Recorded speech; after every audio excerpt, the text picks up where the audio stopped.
ಈ ವಿಡಿಯೋಗಳನ್ನು ಯಾವುದನ್ನು ಮಾಡಬಾರದು ಎಂಬ ಒಂದು ಆದೇಶವನ್ನು ನ್ಯಾಯಾಲಯ ತಂದು ಅವರ ಬಾಯಿ ಮುಚ್ಚಿಸುವ ಕೆಲಸವನ್ನು ಮಾಡಿದ್ದಾರೆ. ಈ ತರ ಬಾಯಿ ಮುಚ್ಚಿಸಿದರೆ ಸೌಜನ್ಯ ಹೋರಾಟಗಾರರು ಯಾರು ಹಿಂದಕ್ಕೆ ಜರಿಯಲ್ಲ, ಇನ್ನು ಮುಂದಕ್ಕೆ ಬರ್ತಾ ಇರ್ತಾರೆ. ಅದೇ ಇವತ್ತು ತೋರಿಸ್ಕೊಡ್ತಾ ಇರ್ತೀವಿ. ಅದು ಅಲ್ಲದೆ ಸೌಜನ್ಯ ಹೋರಾಟಗಾರರಿಗೆ ಯಾರು ಇಲ್ಲ ಎಂಬ ಒಂದು ಭಾವನೆ ಜನರಲ್ಲಿ ಮೂಡ್ತಾ ಇತ್ತು. ಸಣ್ಣ ಒಂದು ಹೇಳಿಕೆ ಮುಖಾಂತರವಾಗಿ ಜನರು ಎಲ್ಲರೂ ಬಂದಿದ್ದೇವೆ. ಎಲ್ಲರೂ ಬಂದು ಇವತ್ತಿಗೆ ಕಾನೂನಿಗೆ ತಲೆಮಾಗಿ ಸಂತೋಷವನ್ನು ಅವರ ಸ್ವಂತ ನಾಡಿಗೆ ತಂದು ಬಿಟ್ಟಿದ್ದೇವೆ. ಯುಗಾದಿ ಹಬ್ಬದ ಹೊತ್ತು ಅವರು ಬಿಡುಗಡೆಯಾಗಿದ್ದಾರೆ. ಇನ್ನಷ್ಟು ಮುಂದಿನ ಯುಗ ಯಾವ ರೀತಿಯಲ್ಲಿ ಇದನ್ನು ತೋರಿಸ್ಕೊಡ್ತೀವಿ.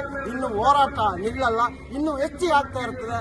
ಇದೇ ರೀತಿಯಲ್ಲಿ ಈಗಾಗಲೇ ಮಹೇಶ್ ತಿಮ್ಮರೋಡಿಯನ್ನ ಮೇಲೆ 3ನೇ ಸರಿಗೆ ಗಡಿಪಾರು ಮಾಡ್ತಾ ಇದ್ದಾರೆ. ಇವರಿಗೆ ಯಾವುದೇ ಆಯುಧ ಸಿಗ್ತಾ ಇಲ್ಲ. ಗಡಿಪಾರು, ಜೈಲು, ಇದೇ ಆಯುಧದಿಂದ ಸೌಜನ್ಯ ಹೋರಾಟವನ್ನು ಕುಗ್ಗಿಸ ಕೆಲಸ ಮಾಡ್ತಾ ಇದ್ದಾರೆ.